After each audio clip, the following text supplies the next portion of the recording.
Stone, the 50 worst decisions in music history. From Billboard, fake streams aren't slowing down. And also from Billboard, is the music industry's love affair with TikTok dead? Already? Oh my God, already? It seems like we just started dating. Exactly. Okay, we've got so much to cover. Jay and I, we'll tell you all about it. We'll explain it. We really will, because it's about time to start the podcast right about now. Stand by for transmission. This is London calling. Wake up! The revolution is at hand! Your morning coffee is on the air. On the air. On the air. On the air. On the air.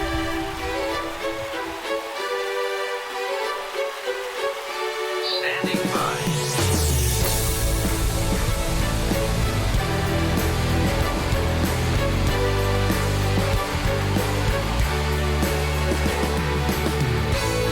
Your morning coffee, the weekly music news for the new music business.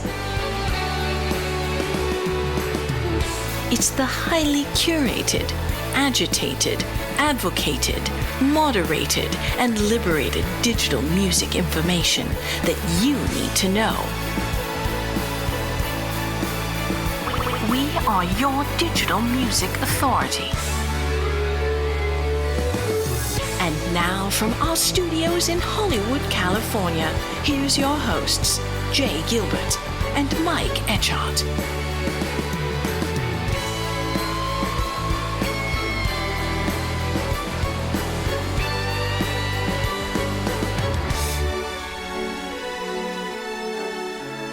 Well, Jay, can I just say that we've had a busy weekend? And We had quite the week, didn't we? Yes, and it was, I was with you yesterday, and we were with, how many people do you think were there at that event? I'm guessing 500?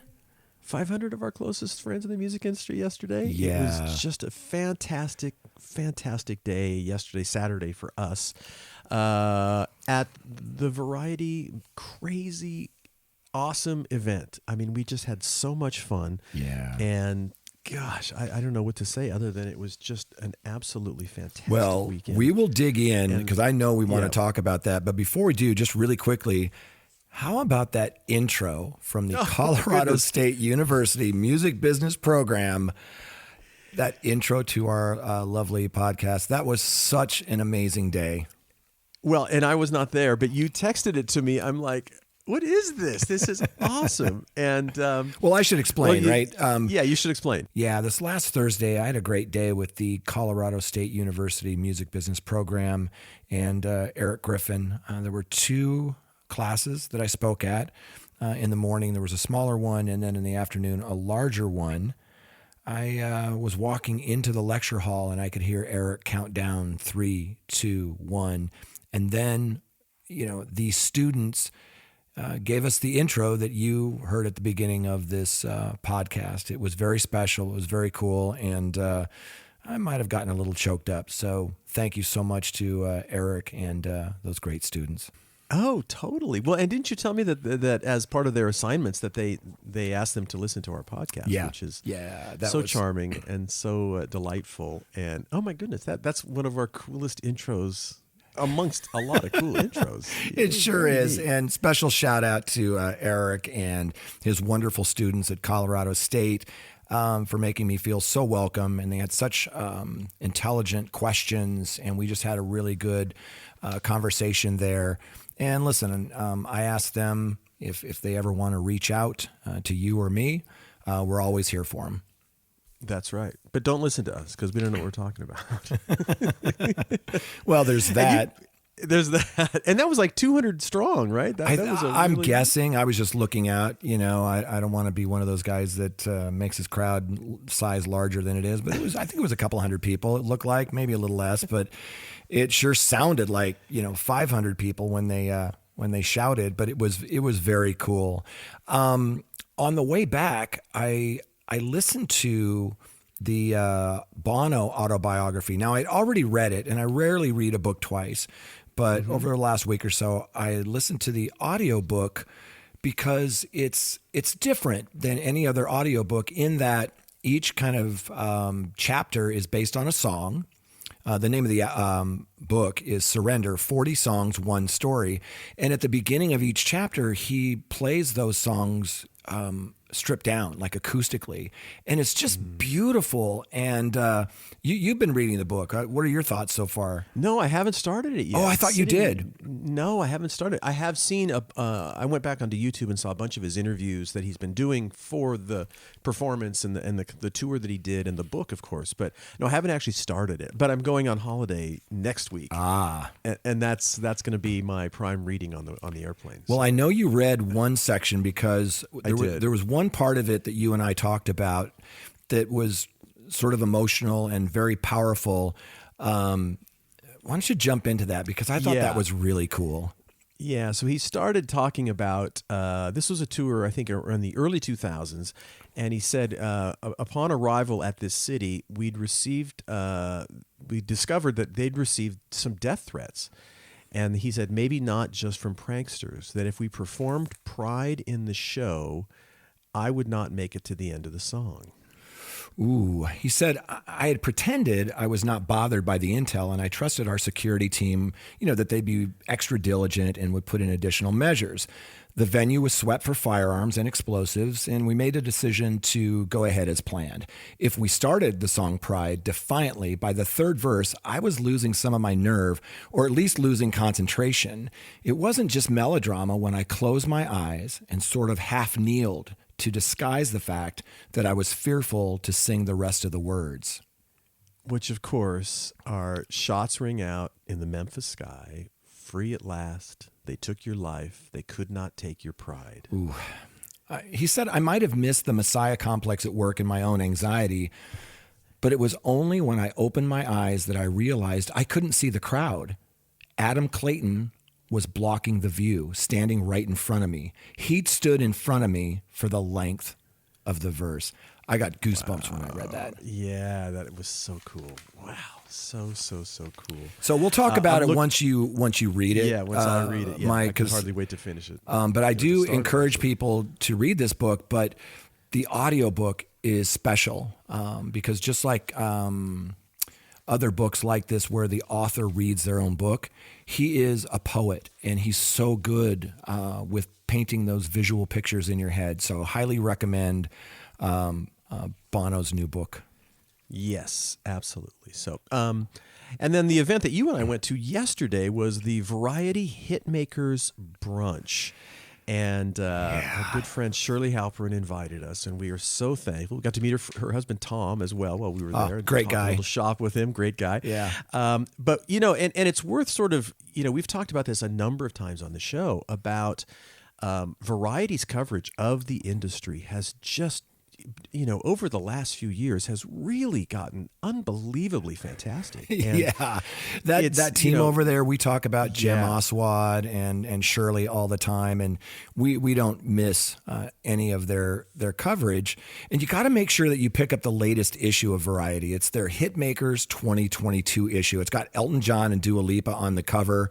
I'm telling you, some of the best music industry coverage on the planet. It's a must read. Oh, absolutely. And that event, as I mentioned, was the 6th annual Variety Hitmakers celebration. They look back at the year in music and recognizing the writers, the producers, the publishers, managers, executives who helped make and break the 25 most consumed songs of the year. Yeah, it was hosted by DJ Cassidy, and honorees in attendance included Dua Lipa, and she was Hitmaker of the Year, Imagine Dragons, Group of the Year, Kim Petras, Innovator of the Year, and Omar Apollo. It was the TikTok Future Icon Award winner. Selena Gomez, Film Song of the Year for that documentary that we were talking about. And then presenters like her, Jack Harlow, and Rita Wilson. No, really cool to see everyone in the room. To say the food was great. It was fantastic food. Everything was great. And man, they really did a great job with everything. And of course, leading the event was none other than Shirley Halperin, and she's Variety's executive editor for music. And during her intro address, she presented what Variety learned from interviewing their 150 hitmakers this year. Yeah, it was super interesting. The first point that she mentioned that they learned was the industry is sleeping on R&B. I thought that was really interesting. Yeah. Yeah. She also said the most pressing issue facing the music business, according to executives and folks they interviewed, is oversaturation and overabundance of songs. And boy, that is so true. Yeah. And then the next one was the slowdown in stars and artist development. And I think a lot of that has to do with, if there's 100,000 tracks roughly uploaded every day, it's a fire hose of music. Absolutely. Also, of course, not surprisingly, concerns over streaming splits and issues surrounding representation. Yeah, and one of the things that came up was actually a positive thing. She mentions that they learned that interpolations that we talk about and samples are the surest ways to chart success. Really cool address. And a couple of things that I found fascinating was, some of the folks that were awardees, a lot of them talked about, a couple of them started as assistants in the industry. A couple of the artists were talking about they did internships, and, hearing about, how they kind of got glimpses of the industry literally starting at the bottom. Yeah. Was pretty gratifying to hear how they got, how important that was for their, for their education and for their path and their development. Yeah. But you don't think about that sometimes is, how do people get to that spot? Right. And it was fascinating. I found that very fascinating. Atlantic was Label of the Year. And I think even Julie Greenwald mentioned in her address, she worked her way up as well. And she was complimented by a lot of artists that night or that day, yesterday, for just her hard work and being straightforward. So I love that. This music business has a reputation, a bad reputation. And now we're starting to, and we'll talk about this in a moment, we're starting to work towards paying songwriters fairly. We have women and people of color in the music industry in leadership positions. They may be too slow, but we are making progress. Absolutely. We should probably also mention that the event was put on, their sponsors were TikTok, IHG Hotels and Resorts, and Luminate, our good friends over at Luminate. Yeah. And boy, collectively, they put on an absolutely stunning event. And we were flattered and honored to get to hang out and and just be flies on the wall, right? It was a fun day. Yes, so do yourself a favor and pick up the latest issue of Variety. They're Hitmakers 2022. Fantastic. Indeed. Oh, before I forget, just really quickly, one of the things that we've been talking about a lot lately, and I talked about it at Colorado State at those guest lectures, is Web3. And I get a lot of artist managers who will ask me, like, what is Web3 and why should I care? What is a DAO? What is an NFT? Why would I do this? What's a virtual world? And, we report on this all the time, these artists, and we did this week about artists that have performed, like on Roblox, for example. But to get some clarity, one of the people that I turn to, who I think is one of the smartest people in the industry, is Vicky Nauman. And I spoke with her this last week about Web3, what it is, and how does it relate to the music business? Let's listen to what she said. Vicky, thanks so much for joining me today. I wanted to ask you, how do you see the music industry using things like Web3, DAOs, NFTs, and virtual spaces? Yeah, thanks for asking about this, because I think that I think a lot of people in the music industry are getting focused on the wrong things, and the way that I see a lot of these things evolving is into behaviors that we already really have, that music fans and artists and music industry embraces. So I see like a lot of interactive fan clubs that will probably come out of DAOs and NFTs, and probably a little bit less transactional than what we saw in 2021, where there were a lot of, just JPEGs of art, and there were some music initiatives that were transactional. But I think of things more about, we don't really right now have that many ways to build communities around music. And that's really what fan clubs have always been. And, we have audiences in Web 2, but I think Web 3 is much more about communities. So then how do you pull fans together? Is it about a DAO where people have voting rights and it's an actual kind of like a little mini, co-op, or, some sort of, autonomously run organization?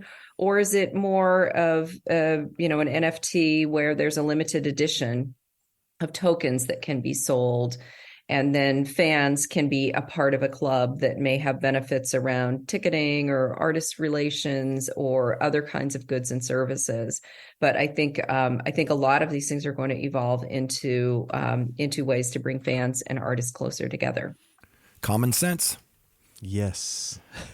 But it is confusing. And there's, again, this stuff is coming at us so fast, and it's really hard to keep track of all the opportunities, all the sort of theories of where everything is going. So it's nice to hear some kind of down to earth chat about. You're right. There's a lot of hype, right? And in the cryptocurrency world, there's a lot of craziness going on right now, but there are also some really great companies that are doing some amazing things in the Web3 space. So we'll continue to report on those where it makes sense. But I really thank Vicki Nauman. If you don't know Vicki, she was running one of my favorite radio stations, KEXP up in Seattle. But she also worked at 7 Digital. And now she's the founder of and CEO of Cross Border Works Consulting. So, Vicki, thank you so much for taking the time out of your busy day to explain that to us. We appreciate it. Absolutely. Well, and of course, what an interesting person she is in the fact that she sort of a different, how her wide variety of skills, basically working at KEXP, which is such a great station, of course, being so artist-oriented and music-focused, and then jump over to the tech side, which is also always impressive and very cool when you meet folks like that. Yeah. So very neat. And before we jump in this week, I wanted to talk just a little bit about, there was an article in Billboard this last week written by Kristen Robinson, and the headline was, "Is this the age of the songwriter?" And I sent it, after I read it, I sent it to a few of my songwriting friends. And there's a video that's, I think, really important as part of that story. And I highlighted in your morning coffee, and I put the time signature where I think you should go in and check it out. And the reason for that is because it's a couple of people that you and I have spoken to. Chris Castle, who is a fantastic advocate for artist rights. He's an attorney, just a really smart guy and a good guy, one of my favorite people to reach out to. And someone you and I have interviewed, Mercuriadis from Hypnosis Song Fund. They were at the University of Georgia Artist Rights Symposium, which is what this article is about. And that was called The Future of Authorship and the Copyright Office, right? And so it kind of had this dry title, and I wasn't sure what it was going to be. And I jumped into the video, and I thought it was really interesting. So I just wanted for you and I to just jump through some of the highlights of that video for our listeners who maybe don't have the time to dig in. The first one and two kind of go hand in hand, and it's something that Merck frequently says, and it's so important to realize, and that is that the 3 biggest advocates for songwriters are the 3 major publishers. But they would like to advocate for the songwriters, but they're also owned and controlled by the 3 major recorded music companies. Yeah, that's important, right? On the recorded music side of the space, the major record companies are getting 4/5 of the revenue, 80% gross margin, 40% net margin. And typically they own those masters in perpetuity. Right. But on the publisher side, songwriter side of the space, you're looking at 1/5 of the revenue and only 1/5 of the margin. So as Merck points out, with good management and lawyers, we're seeing some of the songs, rights going back to the writers that created them. Right. And needless to say, and this is something that Merck says all the time, there is no business without songwriters. That's super important. So when you go see Dua Lipa, Justin Bieber, and some of the biggest artists on the planet, they're typically singing someone else's songs. Yeah, and then of course, when we think about a platinum record, which of course is 1 million sales, that's in a country here in the U.S. with around 360 million people. So Merck has sort of wisely recognized early on that streaming was going to bring some of those other 359 million people to actually be paying for music. Right. He also points out there's a couple more highlights here that I think are important. One is that session musicians, they can set their own price. Songwriters typically can't. Basically, all songs are treated as equal. Yeah, exactly. And whatever negotiations are happening, Merck, of course, says that no negotiations should take place without songwriter representation. Yeah, sounds fair. You know, Merck is a supporter of CRB4, Copyright Royalty Board, and you and I talk about ad nauseum all the time that settlement because it'll provide stability for the next 5 years. And hopefully move the negotiations to a free market where songwriters have more control. Merck uses the Screen Actors Guild as kind of a model. Right. And top artists would support songwriters getting paid properly, just like actors support screenwriters, having basically a proposed guild for songwriters. Right. They also talked about the issues with music metadata. Again, something you and I talk about frequently because it's evolving and changing. You know, There's a unique identifier that goes to the DSPs on the master side. It's called the ISRC code, right? The insiders in the music industry know that that's a unique identifier for each master. Each song has an ISRC and it has that for life. But what a lot of people don't know is there's an ISWC code on the publishing side.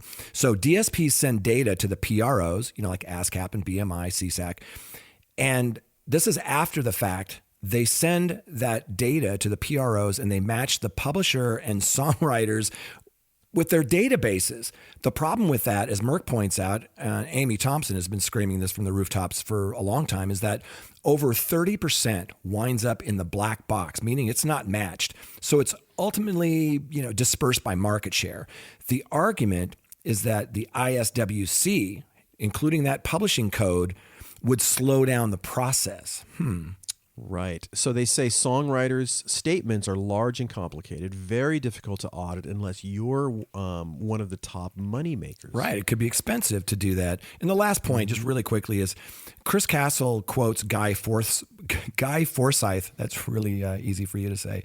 The line in his song, Long, Long Time, and I love this. The line is, "We Americans are freedom-loving people, and nothing says freedom like getting away with it." Oh my God! But and I remember this when I was working catalog over at EMI. At that time I learned a lot about music publishing, and it's rare that masters transfer right between labels. But in the publishing world, boy, there's always a lot of acquisitions and changing of ownership, and then those deals expire, and then a songwriter can move his publishing to a different publisher, and so it is very complex. I totally get that, but.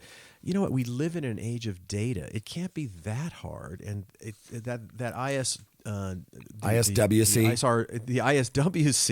ISRC is the International Sound Recording Code. Right, that's for the master. Yeah, and so the ISWC, I assume, is the International Sound Writers. I think so. I just know that it's attached to the publishing. Yeah, right. But there's got to be a way to figure that out. Yeah. So good stuff. Well, watch that video. Those are two of the brightest minds in the business, and it is really enjoyable. Plus, they have a really good sense of humor, and they're both big music freaks. So, wow. I mean, we haven't even jumped into our stories, but let's thank our sponsors before we get too deep in here. Totally. The Your Morning Coffee Podcast, we are brought to you by our good friends over at Bandzoogle. Built by musicians for musicians, Bandzoogle is an all-in-one platform that makes it easy to build a beautiful website and EPK for your music. All the features you need for a professional website are already built in. Hosting and a custom domain name, dozens of fully customizable design templates, tools to sell your music and merch commission-free crowdfunding and fan subscription features, mailing list tools to grow your fan list and send newsletters, social media integrations, and live support from their musician-friendly team, 7 days a week. Your Morning Coffee podcast listeners can go over to bandzoogle.com. Try it free for 30 days. Just use the promo code Morning Coffee, all one word, to get 15% off the first year of any subscription. That's bandzoogle.com, promo code Morning Coffee. Yes, sir. We're also brought to you by Hypebot. Since 2004, Hypebot has chronicled the new music industry and the trends and technologies that are changing how music is discovered, consumed, marketed, and monetized. Edited daily by founder Bruce Houghton with help from Alana Bonilla, Hypebot and sister blog Music Think Tank are published by live music discovery and marketing platform Bands in Town. Indeed, Bands in Town, over 74 million live music fans trust Bands in Town to get personalized concert alerts, recommendations, and messages from their favorite artists. It is the #1 artist service platform connecting over 560,000 artists with their super fans. Managers, labels, agencies, and artists access their own dashboard to manage and promote their tour dates across all platforms. Yes, sir. And finally, the Music Business Association. For more than 6 decades, the Music Biz Conference has been the point of origin for inspiration and collaboration in the music business. Join us in Nashville, May 15 through 18. We'll see you there. Yes, indeed. Music Business Association, Bandzoogle, Hypebot, and Bands in Town. Boy, big thanks. We couldn't do it without you.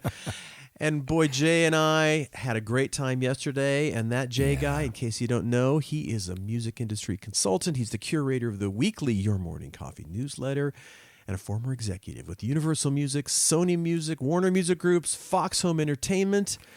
And were you a gin and tonic drinker yesterday? I think that's what you were drinking. I think it was Tito's and tonic. That's vodka. Oh, there you go. Vodka and tonic. My apologies. Yeah. And a vodka and tonic drinker. There you have it. There you have it. And they had really good food there. This gentleman with super good taste in Friends and in music, longtime host of Sound and Vision Radio, formerly of SST Records, Warner Music, Capitol EMI, and Universal Music Groups. And I forgot to mention his name is Mike Etchart. Holy cow. There you go. Yep, for crying out loud. And I got to say, over at the event yesterday, Dua Lipa was checking you out. I'm just saying. I'm a married spud, I mean. I know it, but she didn't know that at the time. Oh, dear Lord. We did get pretty close to a lot of those folks were walking by our table, and, you and I, the most fun part, I think, well, I shouldn't say the most fun, but one of the fun parts was, you and I getting our photo taken at the step and repeat, we're somebody, like people kind of whispering to themselves, who are those guys? Who the hell are those clowns? Yeah, that was hilarious. So let's jump in. We've got some really great stories. The lead story in Your Morning Coffee this week was from Rolling Stone, and the headline was the 50 worst decisions in music history. And it is such a fun read. And I would love to sit here and read this entire thing to you. But Mike and I have picked out just a few that we thought were, pretty big ones. So I'm going to kick it off with Decca Records passes on signing the Beatles in 1962. The decision by Decca Records to turn down the Beatles after an audition in January of 1962, that's been written about many times. So it's hard to separate myth from fact. The Beatles manager, Brian Epstein, said that he was told by Decca head Dick Rowe that, quote, guitar groups are on their way out, end quote. But Rowe insisted this was a complete fabrication. What's known for sure is that the Beatles put down 15 songs on tape for Decca January 1st, 1962. And that Decca rejected the fledgling group. The label signed Brian Poole and the Tremolos instead. This was obviously an enormous blunder that cost Decca countless millions, but let's be happy about it that it happened, since it put the Beatles on a course that led them to George Martin and all the music they would make together. Yeah. Oh, my goodness. Number 21 on the list was really interesting, too. And we've talked about this before, or elements of it that make it really interesting. Number 21, again, Scooter Braun pisses off Taylor Swift. This was back in 2019. And you may remember Scooter Braun had no idea who he's messing with, as the article starts off, when in 2019 he bought Big Machine Label Group, which included Taylor Swift's master recordings. The music manager behind Justin Bieber, Ariana Grande, and Usher may have thought he could simply scoop off the masters and squeeze them for money, but he didn't count on Taylor Swift going public with her rage over the situation, and more importantly, re-recording all of her old albums so she'd own the new Taylor's version masters. He also became public enemy number one to the Swiftie army overnight. He says, I regret it, and it makes me sad that Taylor had that reaction to the deal. He said, last year, I guess he said that. I don't know what story she was told. I asked for her to sit down with me several times, but she refused. Now, Taylor says none of that is true, but it doesn't really matter at this point. Braun's reputation has never been worse. But the other thing that we've talked about, which I find so fascinating, is that I don't recall ever seeing, because the whole re-record thing has happened over the years with different groups. After they get dropped by their label, then maybe we'll re-record like a greatest hits album. Patsy Cline did it back in the day. This is not new. Yes. This is not new, but it has never been done with the success. No. And those things are kind of kept under the radar. It wasn't something you wanted to brag about, but Taylor absolutely made it a giant thing, and it was unbelievably successful for her. So there are bands like the rock band Kiss that re-recorded their most popular tracks once they got past that clause in their contract, and they use those for sync. So when they get a sync license, they can keep a majority of the funds. But when you read part of that story, the thing that jumped into my mind was the immortal words by Ricky Warwick. There are three sides to every story: yours, mine, and the truth. I thought that was good. Absolutely. So speaking of, not letting facts get in the way of a good story, number 9 in this list was U2 give away their new album for free on iTunes. And I remember this vividly. And I was really surprised at the backlash because I love U2 and I thought it was so amazing, but I wasn't thinking about people's hard drive space and other things. So U2 moved from clubs to arenas to stadiums over the course of just a few years by thinking big, right? And you learn that in that Bono book that we're reading right now. It was a mentality that served them quite well through the 80s, 90s, and early 2000s. But they took it a bit too far in 2014 when they linked a deal with Apple in which their album Songs of Innocence would show up for free to every single Apple user's personal devices.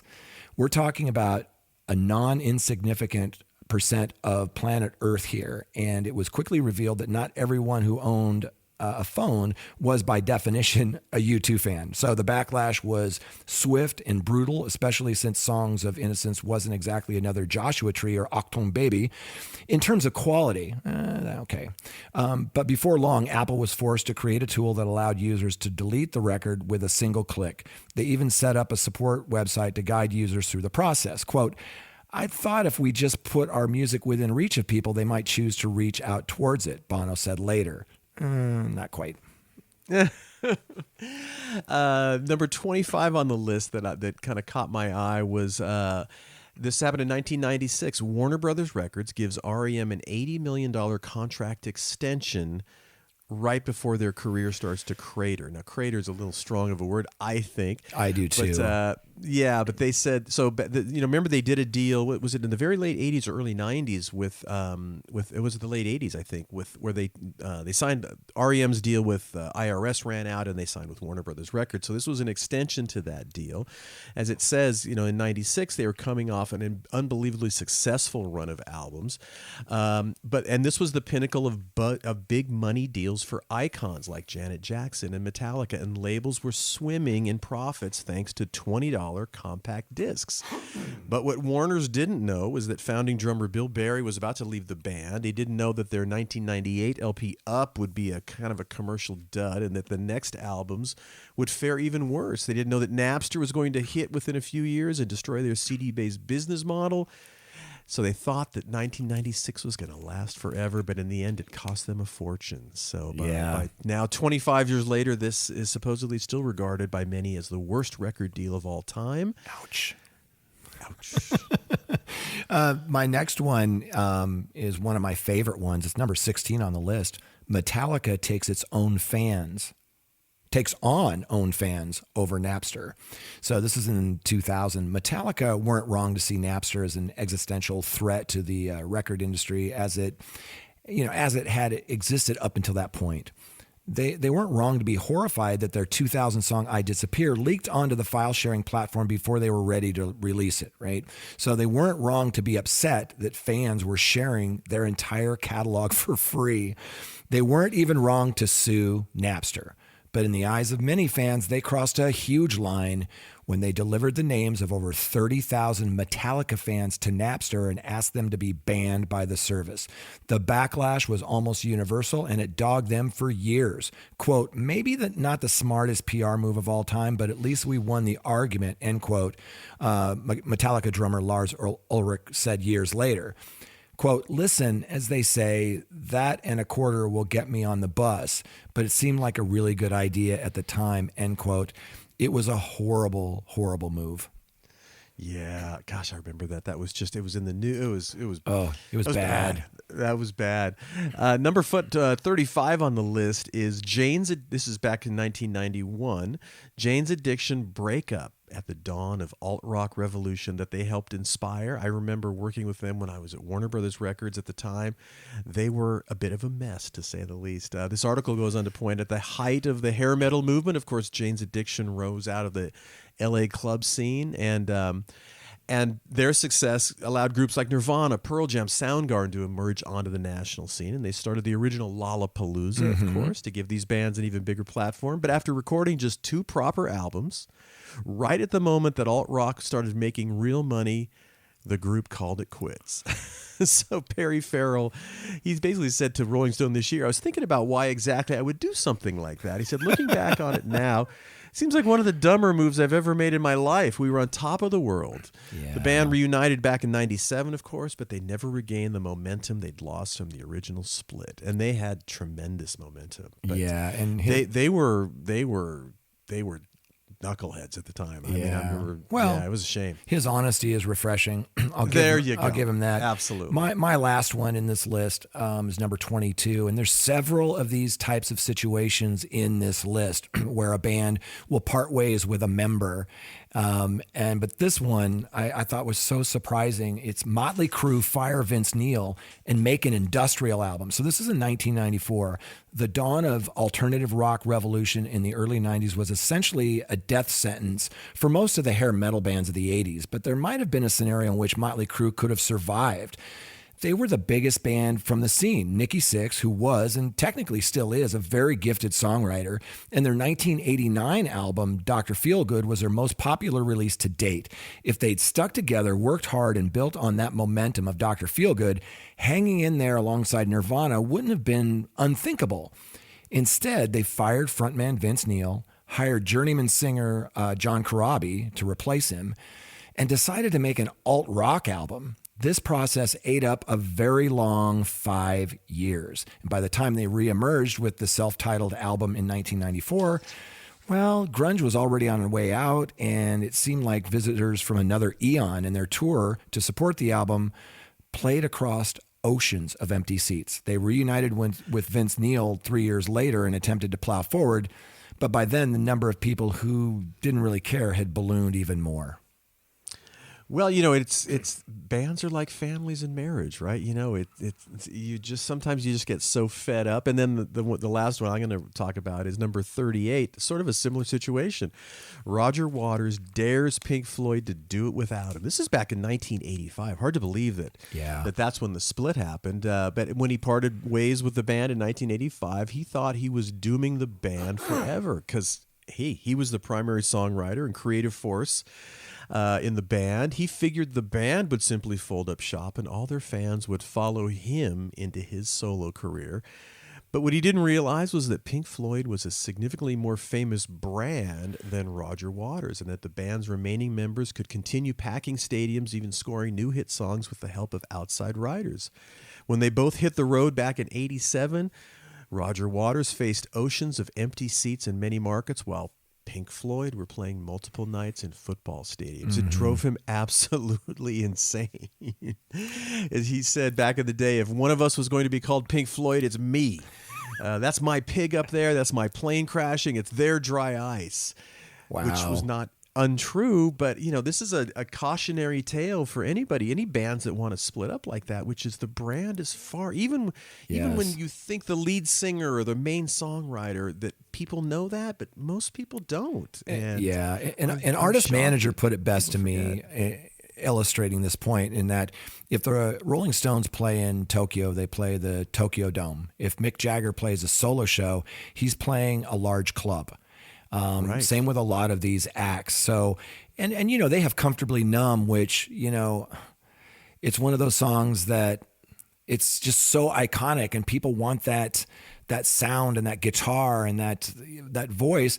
And conversely, there's a lot of bands who just grab some sound-alike singer and bring them in, and they continue on their way. People just want to relive their youth. And most people don't pay attention to who the people in the band are. It's a song, and it's a group name that they follow. And a sound, yeah. It's the reason why Foreigner is still out on the road with no original members. Yeah. It's because it's a brand. Foreigner is the brand. Nobody cares. They just want to hear those songs from Foreigner. Yeah. And it's a cautionary tale, and it gets proven many times, all the time. It sure does. And we failed to mention, this was written by Andy Green for Rolling Stone. The 50 Worst Decisions in Music, Horrible Business Moves, Artistic Blunders, Deeply Questionable Moral Judgment, with appearances by Adam Levine, Kiss, Kanye West, and many more. Really fun read. I mean, this could be a book, and I wish we could cover more of these, but those were just a few of our favorites, and probably more to come. But great job, Andy Green over there at Rolling Stone. Killer piece. Yeah, exactly. Our next article is from Billboard. Jay, fake streams are not slowing down. And both of these stories, I should point out, we're covering two Rolling Stone pieces, both written by Elias Light. I had a chance to talk with Elias. He's one of my favorite writers, and he's just so good at digging in and getting to the bottom of a lot of these things. And it's kind of like out of sight, out of mind when it comes to fake streams. He points out that the problem is bigger than most people realize, and it seems to benefit major label stars as well as developing acts, according to internal data from SoundCloud.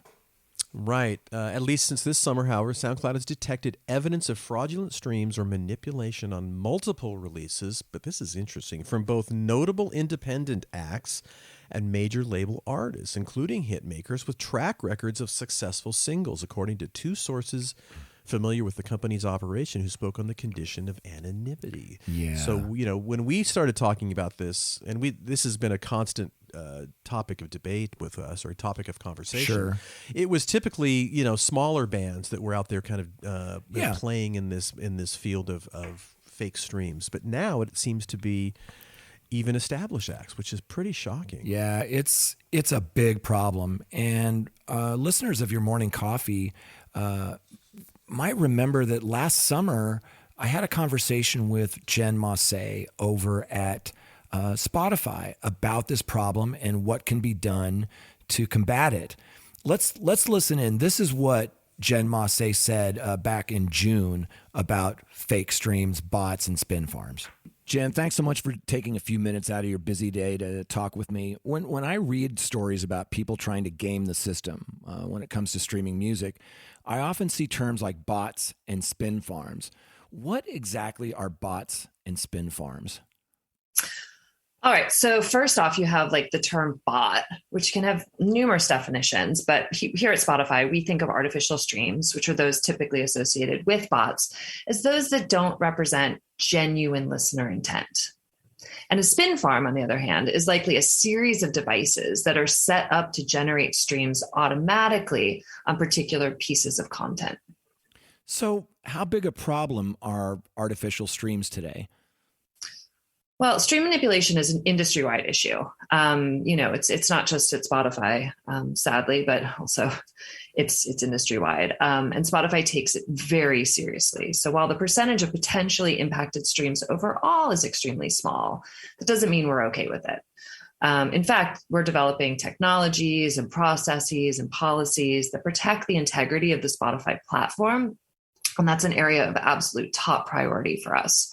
Bad actors, such as those that promise things like playlist placements or a specific number of streams in exchange for money, they violate our terms of service, and they encourage stealing legitimate earnings from hardworking and deserving artists and rights holders.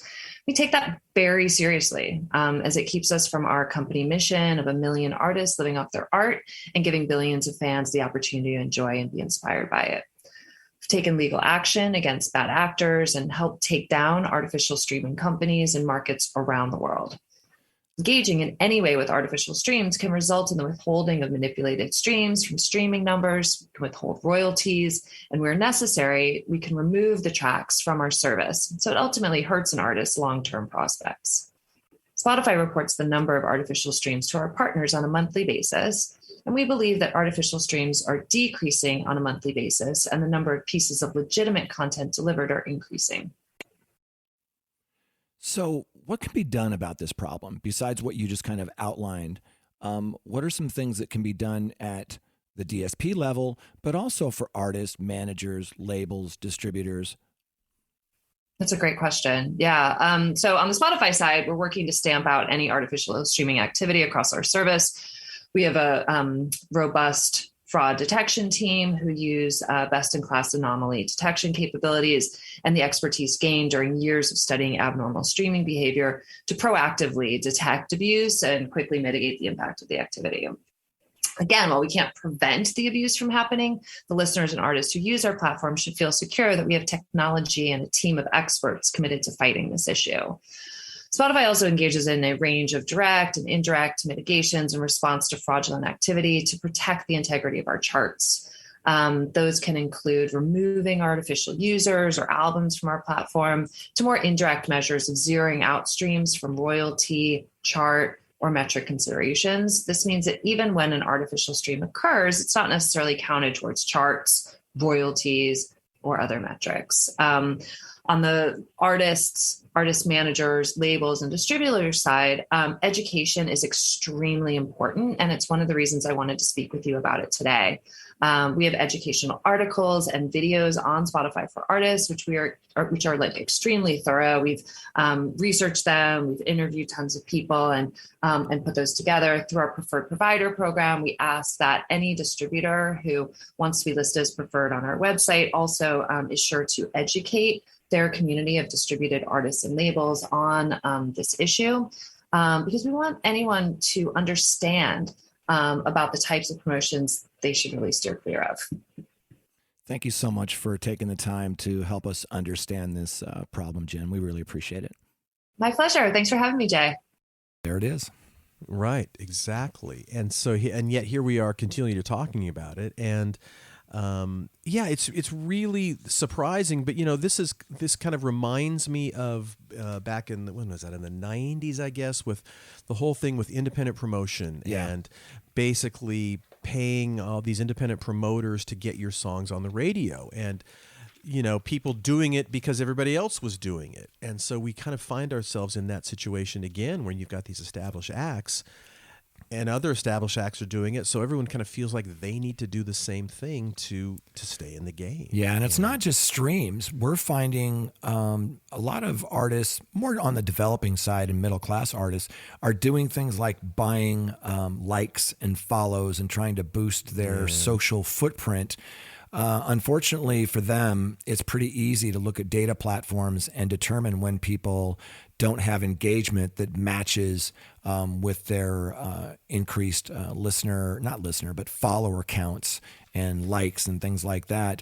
And I think it's important to note that Spotify is working against this, the kind of the fake streams. I know all of the DSPs are, and we really appreciate Jen kind of talking us through all of that stuff. But getting back to Elias's article, he says that streaming executives say there are a handful of ways to fraudulently boost an artist's numbers, including harnessing bot networks. We talk about spin farms and things like that. They say these bot networks or fake or stolen user accounts, and that this activity has become, quote unquote, more intense. At Music Biz in Nashville, we went to, Napster Senior VP and General Counsel Matthew Eccles noted that fraud on the platform actually increased over the COVID pandemic. Actually, that's not surprising, really, when you think about it, because people are just sitting around with nothing to do except think, why am I not getting more spins? Right, and they can't tour to kind of generate interest, and that makes a little bit more sense, right?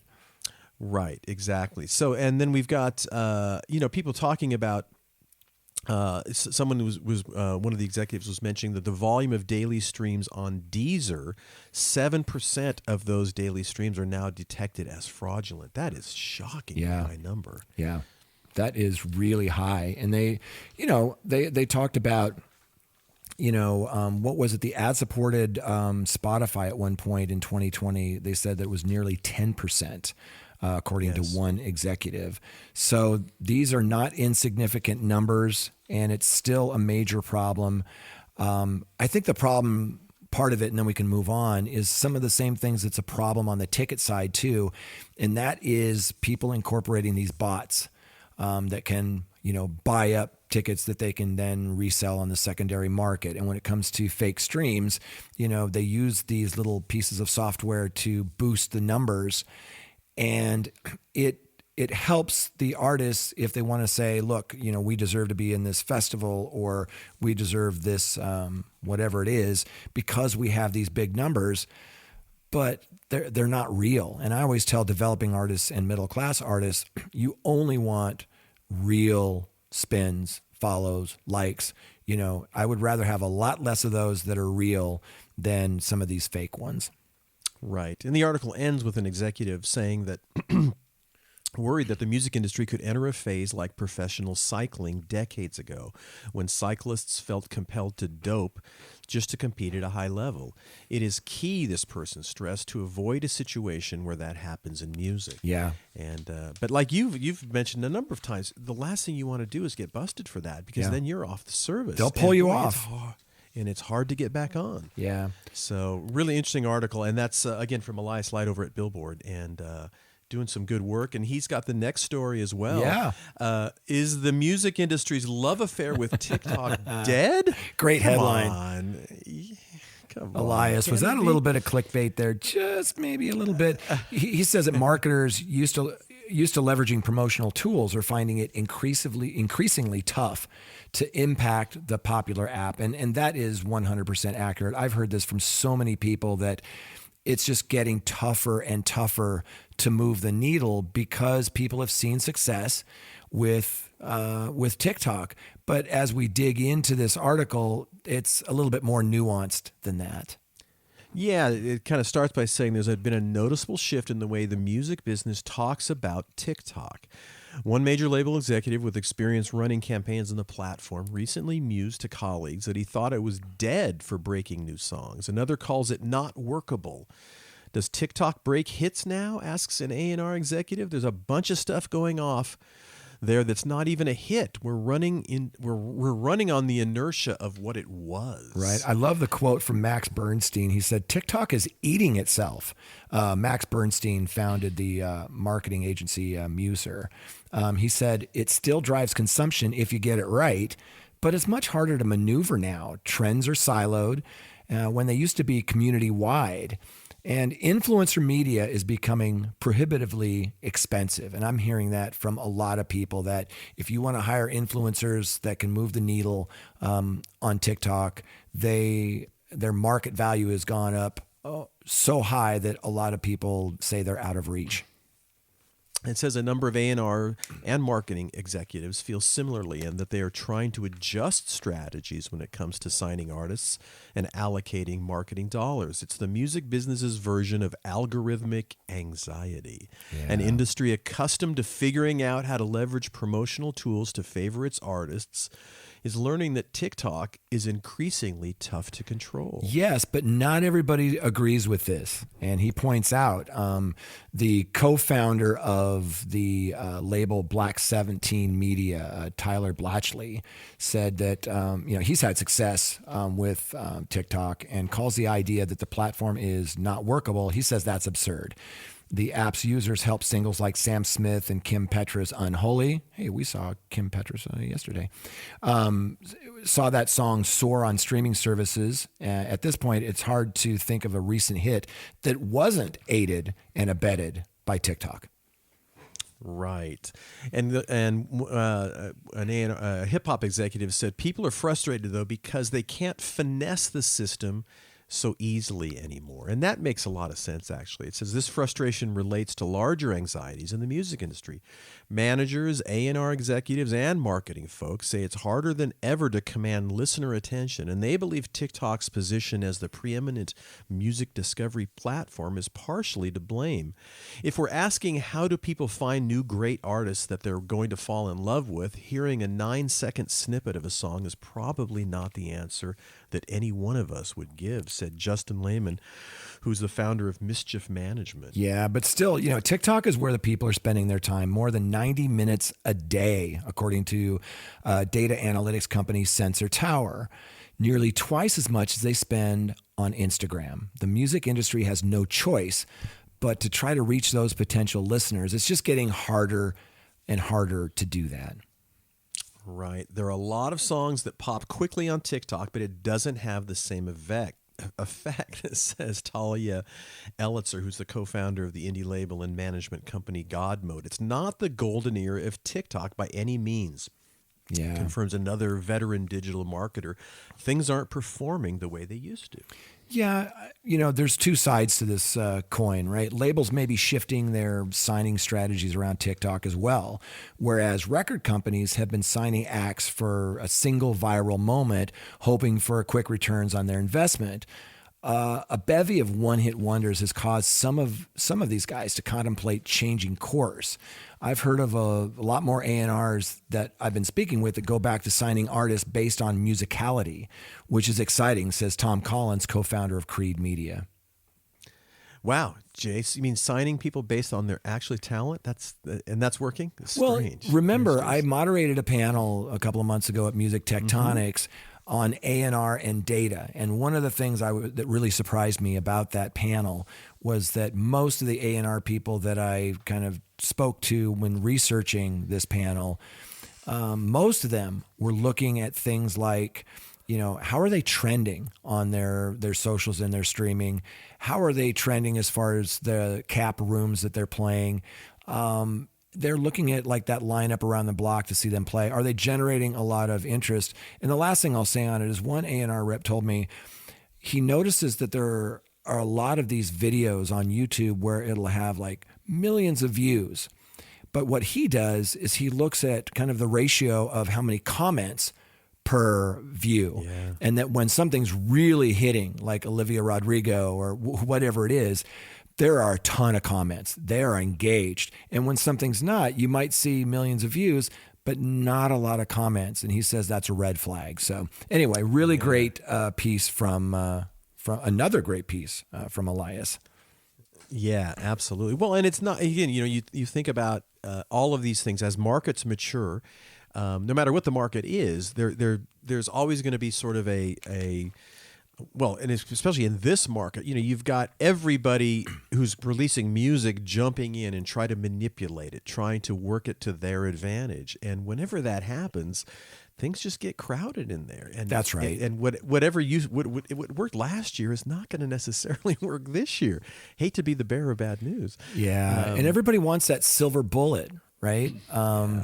And I've said this before, I'll say it again, the best line from Todd Snyder is everybody wants the most they can possibly get for the least they can possibly do.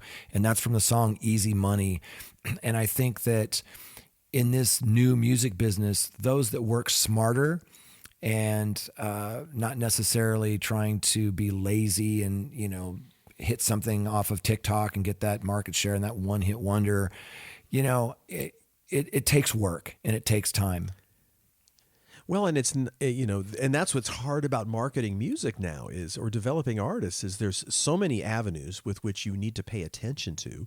And oftentimes what worked last year, doesn't work now or doesn't work to the same effectiveness. And so you're constantly re-strategizing on how you're going to do what you're going to do. And it's hard. I mean, I have considerable empathy and sympathy for people that are doing that because it's hard. And it's, we all want to have the templates. Yeah. We all want to have the tools that always seem to work. And that's just not the way it is anymore. Yeah. And as my business partner, Jeff, is fond of saying, if it was that easy, everyone would do it. That's right. And then everyone was trying to do it. So on that note, Jay, we must wrap up this episode of the Your Morning Coffee podcast. We do want to thank our wonderful sponsors, the Music Business Association, Bandzoogle, Hypebot, and Bands in Town. And don't forget, if you enjoy the show, please tell one friend. Yeah, we'd appreciate that. And Jay will come over to your house and wash your car. So wait, that's all we ask. Just one person. Oh, man. Yes, exactly. So on behalf of my good friend Jay Gilbert and myself, we say big thanks for listening in. We sure appreciate it. And the good news is Jay and I will be back next week for the next episode of the Your Morning Coffee podcast. Have a great week. We'll see you next time.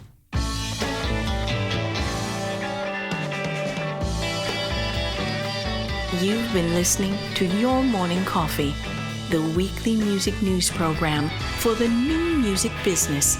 Join Jay Gilbert and Mike Etchart next time for the digital music news you need to know.